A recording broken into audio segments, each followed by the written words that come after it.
You're scrolling through your phone at 2 in the morning, looking at couples on vacation, anniversary posts, engagement announcements. Your chest tightens. You feel that familiar ache, that longing, that emptiness that whispers you need someone to complete you. You need that perfect relationship. You need romantic love to finally feel whole.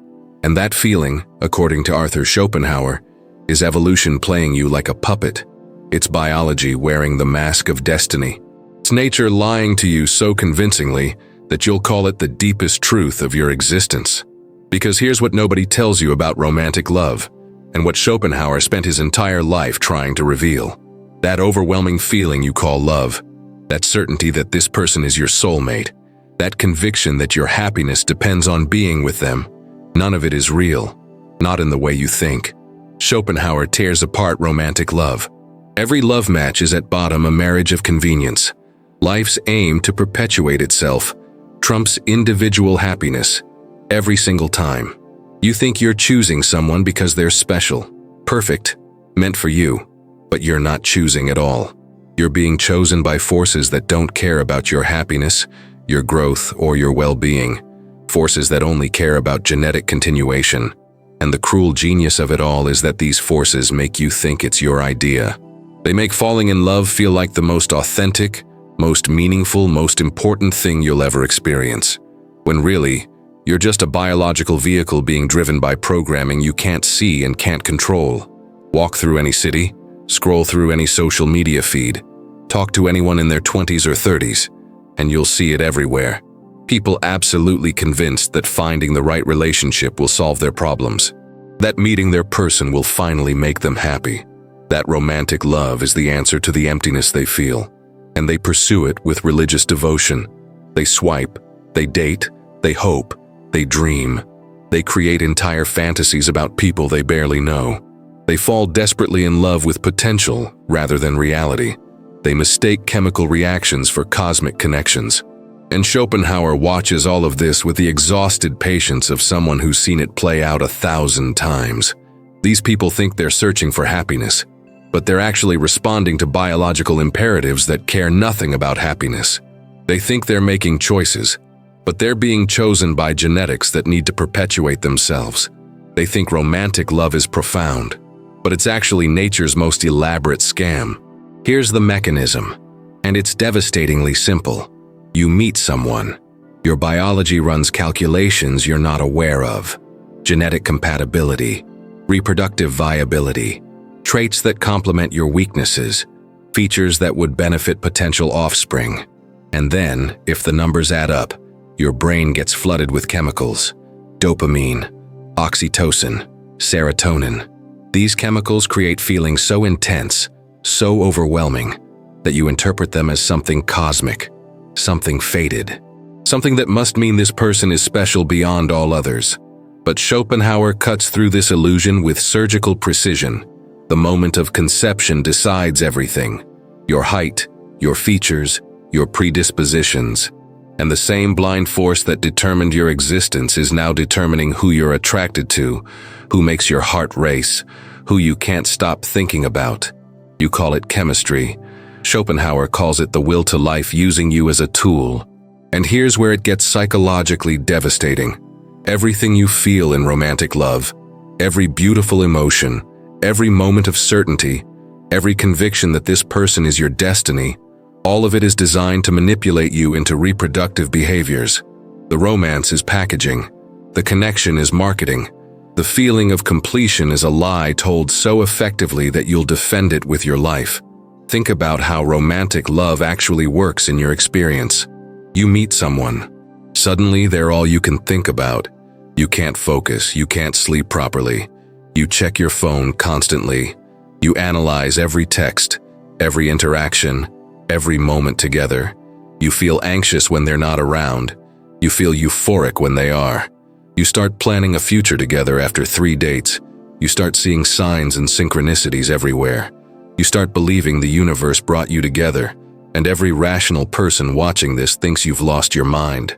'Cause you have. Schopenhauer explains this perfectly. We're not really choosing based on happiness, compatibility, or long-term well-being. We're choosing based on unconscious genetic calculations that prioritize offspring viability over personal fulfillment. That person who makes your heart race, who you can't stop thinking about, who feels like they were made for you. Your biology chose them because your combined genetics would create viable children, not because you'd be happy together, not because you're actually compatible, not because building a life together makes any practical sense. Your body doesn't care about your happiness. It cares about genetic continuation, and it will sacrifice your well-being, your peace, your entire life if necessary to achieve that goal. Here's the pattern Schopenhauer identified, and once you see it, you can't unsee it. People fall hardest for exactly the wrong people. The person who's emotionally unavailable, the person who's inconsistent, the person who triggers your attachment wounds, the person who makes you feel crazy. And you think this intensity means something profound. You think the difficulty means it's real. You think the pain proves it matters.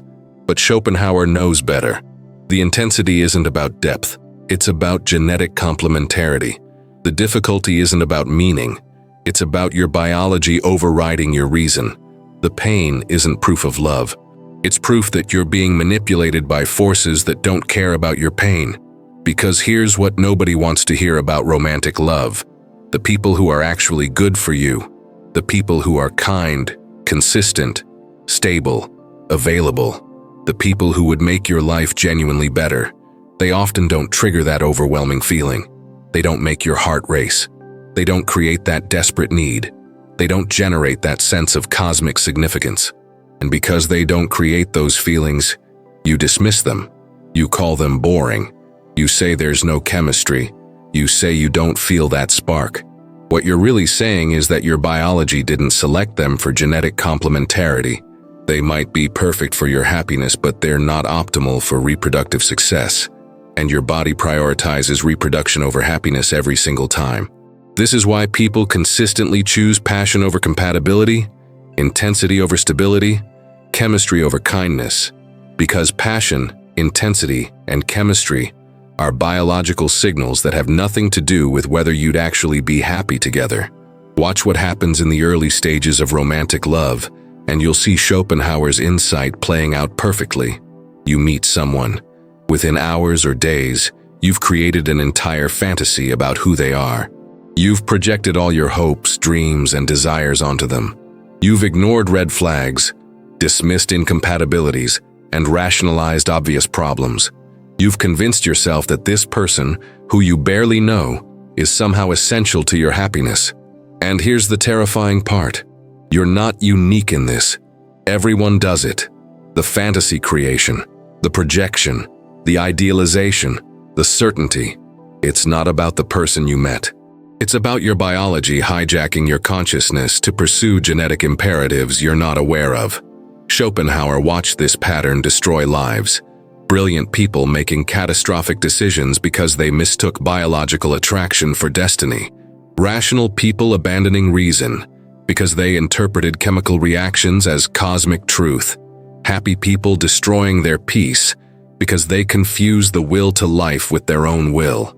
And the tragedy is that the people caught in this can't see it, because seeing it would require stepping outside the very feelings that define their experience. It would require questioning the most intense emotions they've ever felt. It would require accepting that what feels like the deepest truth of their existence might actually be the deepest deception, which most people simply cannot do. Because admitting that romantic love is biological manipulation feels like admitting that nothing means anything, that your deepest feelings are hollow, that your most profound experiences are illusory, and that's unbearable. So people double down instead. They insist their love is different. They claim their connection is real. They argue that what they feel proves something beyond biology. Meanwhile, Schopenhauer watches with sad recognition, because he's seen this exact pattern, heard these exact arguments, witnessed this exact denial thousands of times before. Here's where Schopenhauer's analysis becomes genuinely disturbing. The feelings of romantic love are designed to fade. That overwhelming passion, that constant desire, that sense of completion, it's not meant to last. It's meant to last just long enough to achieve genetic continuation, just long enough to create pair bonding, just long enough to ensure offspring survival. Then it evaporates. What city are you watching this from? Because no matter where you are, you've seen this pattern. You've watched couples who couldn't keep their hands off each other become roommates who barely speak. You've seen people who swore eternal devotion become bitter strangers going through divorce proceedings. You've witnessed passionate love transform into quiet resentment, active hostility, or complete indifference. And every time, people are shocked. They ask what happened. Where did the love go? How did it die? But Schopenhauer knows it didn't die. It just served its biological purpose and stopped being chemically necessary. Think about the timeline of romantic relationships, and you'll see exactly what Schopenhauer described. First 6 months, overwhelming passion. Everything is intense. Every moment together feels significant. You can't imagine being apart. You're convinced you found your person. Year 1 to 2, the intensity starts fading. You notice annoying habits. You have your first real fights. Reality starts creeping in, but you rationalize it as relationships taking work, as normal adjustment, as growing together. Year 3 to 5, the passion is mostly gone. You're comfortable maybe, or you're frustrated, or you're wondering what happened to those feelings. But you stay because you've built a life together, because leaving feels harder than staying, because you've invested so much. Year 5 plus, you're either genuinely compatible and have built something real beyond the initial attraction, or you're trapped in a relationship that was never about compatibility in the first place. It was only ever about biology. And now that biology has achieved its goal, you're left with the actual person, stripped of all the chemical enhancement that made them seem perfect. This is the lie Schopenhauer exposes. Romantic love promises permanent fulfillment but delivers temporary intoxication. It promises to complete you, but leaves you more fragmented. It promises meaning but provides only biological programming. And the cruelest part, it makes you blame yourself when it fades. You think you did something wrong. You think you should have tried harder. You think you failed at something that everyone else somehow succeeds at. But you didn't fail. You just believed a lie that biology needed you to believe. Here's what Schopenhauer observed about how this plays out in real life. People who are deeply in love make terrible decisions. They quit jobs to follow partners. They abandon goals that mattered to them. They sacrifice friendships, family relationships, personal dreams. They reshape their entire existence around someone they barely know, and they do it with absolute certainty that they're making the right choice. Because in the moment, flooded with those chemicals, hijacked by biological imperatives, they genuinely believe this person is worth any sacrifice, that this love is more important than anything else, that happiness requires being together. But Schopenhauer sees what they can't. They're not making choices. They're being driven by forces that will use them and discard them once genetic continuation is secured. Watch how people describe falling in love, and you'll hear the same language everywhere. Like I've known them forever, like we were meant to meet, like the universe brought us together, like I finally found my other half, like I'm complete now. And Schopenhauer dissects every single one of these statements to reveal the deception underneath. You haven't known them forever. You've projected familiar patterns onto a stranger. You weren't meant to meet. Random circumstances aligned with biological receptivity. The universe didn't bring you together. Genetic compatibility triggered chemical responses. They're not your other half. You were never incomplete. You're not complete now. You've just convinced yourself that dependency equals wholeness. Here's the psychological devastation of romantic love that Schopenhauer wants you to understand. It trains you to believe that fulfillment comes from outside yourself, that happiness requires another person, that you're insufficient alone. And once you accept this belief, you become permanently dependent on romantic relationship for your sense of well-being, which means you'll tolerate mistreatment to avoid being alone. You'll stay in relationships that diminish you, because leaving feels like losing yourself. You'll chase person after person, relationship after relationship, always looking for that feeling to return, never questioning whether the feeling itself is the problem. This is what Schopenhauer meant by the will to life enslaving us. It doesn't just manipulate you once. It creates patterns that ensure you'll keep serving its purposes throughout your entire life. You'll keep seeking romantic love because you've been conditioned to believe that's where fulfillment lives.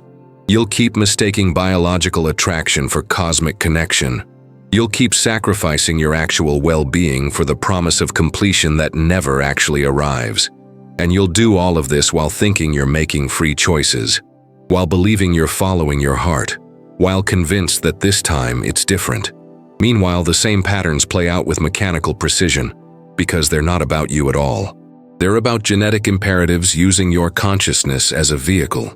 Think about the people you know who can't be single, who jump from relationship to relationship, who always need to be in love. Schopenhauer sees them clearly. They're not finding fulfillment in relationships. They're addicted to the chemical high of romantic love. They're not discovering meaning through connection. They're running from the emptiness they feel when the chemicals aren't flowing. They're not choosing partners based on compatibility.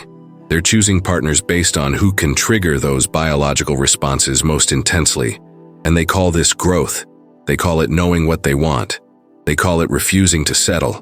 But really, they're just repeatedly falling for the same deception, mistaking intensity for depth, confusing biological attraction for actual compatibility, chasing chemical highs while calling it the search for meaningful connection.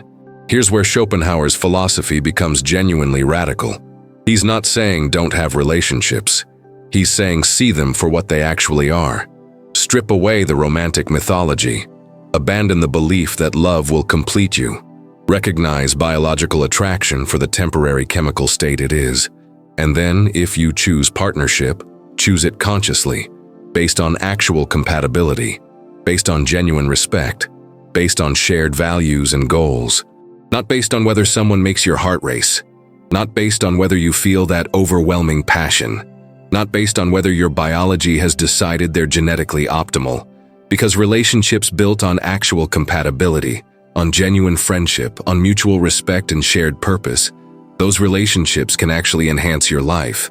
But relationships built on romantic love, on passion, on that overwhelming feeling, those relationships are built on sand. They're built on chemicals that will fade. They're built on projections that will collapse. They're built on biological imperatives that will evaporate once they've served their purpose.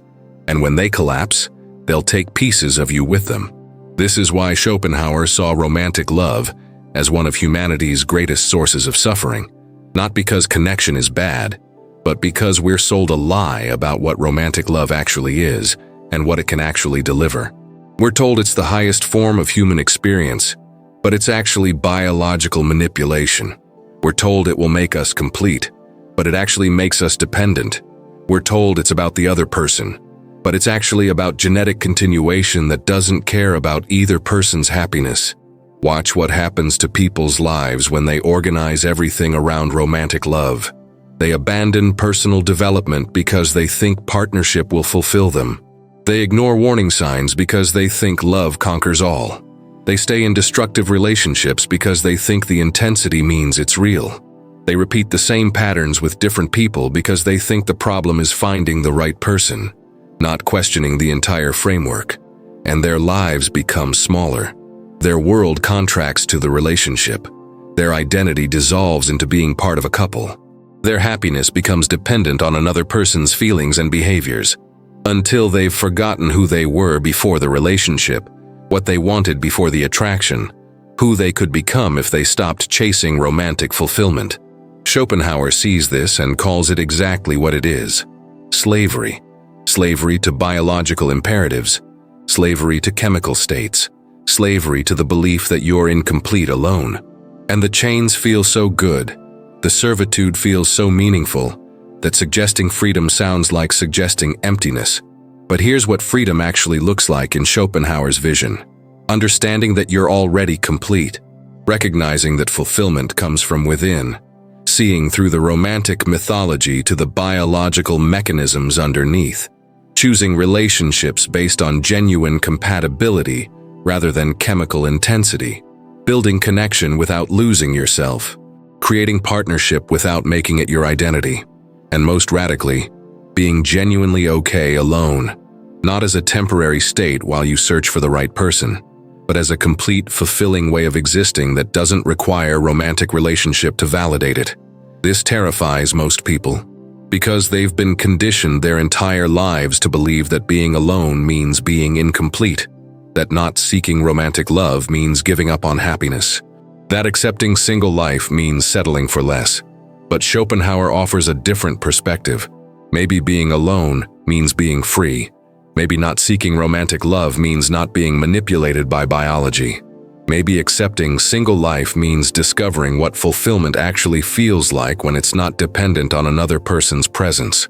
Here's what changes when you see through the romantic illusion. You stop waiting for life to begin when you meet the right person. You start building a life that's actually fulfilling now. You stop tolerating mistreatment because you're afraid of being alone. You start having standards based on how people actually treat you. You stop mistaking intensity for depth. You start recognizing genuine compatibility. You stop organizing your existence around romantic relationship. You start creating meaning from purpose, growth, and authentic connection of all kinds. And paradoxically, this is when you become actually capable of healthy relationship, because you're not looking for someone to complete you. You're looking for someone who complements an already complete life. You're not desperate for validation. You're selective about who deserves access to you. You're not driven by biology. You're choosing consciously based on actual compatibility. Think about the happiest couples you know. Not the most passionate, not the most dramatic. The actually happy ones. They're usually people who were already content alone, who chose each other consciously, who built something together without losing themselves, who created partnership without making it dependency. These couples might not have earth-shattering passion. They might not describe cosmic connection. They might not talk about being incomplete without each other, but they have something more valuable. They have genuine friendship. They have mutual respect. They have shared purpose. They have stability that doesn't require constant chemical highs to maintain. This is what Schopenhauer is pointing toward. Relationship as conscious choice rather than biological compulsion. Partnership as enhancement rather than completion. Connection as one aspect of a full life rather than the center of existence. But getting there requires seeing through the lie. The lie that romantic love is profound. The lie that passion equals depth. The lie that you need someone else to be whole. And most people won't do this, because the lie feels too good, because questioning it feels like losing something precious, because admitting that romantic love is biological manipulation feels like admitting that nothing is sacred. So they'll keep chasing the feeling. They'll keep falling for the same patterns. They'll keep organizing their lives around romantic relationship. And they'll keep suffering when the chemicals fade, when the projection collapses, when biological imperatives move on to the next target. Meanwhile, the few who see through it, who recognize romantic love for what it actually is, who build lives that don't depend on relationship for fulfillment, they discover something interesting. Relationships become better when you don't need them. Connection becomes deeper when you're not desperate for it. Partnership becomes healthier when it's not confused with completion, because you're choosing from abundance rather than scarcity. You're connecting from wholeness rather than emptiness. You're building together rather than trying to fill holes in yourself. This is the freedom Schopenhauer offers. Not freedom from relationship. Freedom from the lie about what relationship is and what it can deliver. Freedom from biological programming disguised as destiny. Freedom from the belief that you're incomplete without romantic love. And maybe that's the most radical thing you can do in a world that worships romantic relationship. Build a life so fulfilling that partnership becomes optional rather than necessary. Create meaning so deep that romantic love becomes one possible enhancement rather than the central requirement. Develop yourself so completely that you choose relationships consciously rather than being driven by biology unconsciously. Because here's what Schopenhauer understood that most people never will. The person who doesn't need romantic love to feel complete is the only person actually capable of healthy romantic relationship. The person who isn't desperate for connection is the only person who can build genuine connection. The person who has seen through the biological manipulation is the only person who can choose consciously rather than being chosen by forces they don't understand. Think about your own life. How much of it has been organized around finding, keeping, or recovering from romantic relationships? How many decisions have you made based on romantic possibility? How much peace have you sacrificed chasing romantic fulfillment? How much of yourself have you lost trying to be what someone else needed? And ask yourself honestly, has it actually delivered what it promised? Has romantic love actually completed you? Has passion actually sustained you? Has that overwhelming feeling actually led to lasting happiness? Or have you been chasing something that biology needed you to chase, believing something that evolution needed you to believe, sacrificing yourself for genetic imperatives that don't care about your actual well-being? Schopenhauer spent his life exposing this lie, not because he hated love, but because he wanted people to be free, free from manipulation they can't see, free from programming they didn't choose, free from the belief that fulfillment requires someone else, and that freedom is available to anyone willing to see through the illusion, to question what they've been taught, to recognize biological imperatives for what they actually are, to build lives that don't depend on romantic relationship for meaning. It's not easy, because everything in culture reinforces the opposite message. Every movie, every song, every story tells you that romantic love is the answer, that finding your person is the goal, that being in relationship is better than being alone. But Schopenhauer offers a different truth. Being whole is better than being half. Being free is better than being enslaved. Being conscious is better than being manipulated, even when the manipulation feels like the most meaningful thing you've ever experienced. Because it's not meaning, it's biology. It's not destiny, it's genetics. It's not completion. It's temporary chemical states that will fade, leaving you exactly where you started, except now convinced that the answer is finding the next person to trigger the same response. This is the hidden lie behind romantic love, that it's about you and the other person, when really it's about neither of you. It's about biological imperatives playing out through you, using you, manipulating you, and the most powerful thing you can do is see it for what it is, not to become cynical, not to avoid connection, but to choose consciously, to build relationships on actual compatibility rather than biological attraction, to create partnership without losing yourself, to find fulfillment within yourself rather than making it dependent on someone else. This is freedom, and it's available to anyone brave enough to see through the most convincing lie ever told, the lie that you need romantic love to be complete. When the truth Schopenhauer discovered is simpler and more liberating, you were always complete. You were just convinced otherwise by forces that needed you to believe you weren't, and that realization changes everything. Understanding this transforms how you see every romantic interaction you've ever had. Drop a comment right now with these exact words: I choose conscious connection over biological manipulation. Write it out, because saying it out loud, even in text, starts breaking the programming. It marks the moment you stopped being unconsciously driven and started consciously choosing. When you write that phrase, you're not just commenting. You're declaring independence from patterns that have controlled you your entire life. You're choosing awareness over comfortable deception, and that choice matters more than you realize. Now hit that subscribe button, because this channel exists for people who are ready to see reality without the comforting lies. People who value truth over feelings. People who want to understand the forces shaping their lives, rather than being unconsciously driven by them. Subscribing means you're committing to consciousness over comfort, and that makes you rare, genuinely rare. Give this video a like, because spreading this understanding is an act of rebellion against systems that profit from keeping you desperate for romantic completion. Every like pushes this message to someone who needs it. Someone who's about to make a life-changing decision based on biological manipulation they think is cosmic truth. Your engagement literally saves people from years of suffering. And there's another layer to this that we need to explore. Another deception even deeper than romantic love itself. Something Schopenhauer understood about human nature that explains why we fall for the same patterns repeatedly. Why we can see the truth and still be driven by the lie. Why consciousness itself might be the very thing keeping us trapped. That revelation is coming in the next video. You need to see it. Because once you understand how deep the programming goes, you'll never look at yourself, your choices, or your life the same way again. Everything you think you want is about to be revealed as another layer of the same deception. And that understanding is what finally sets you free.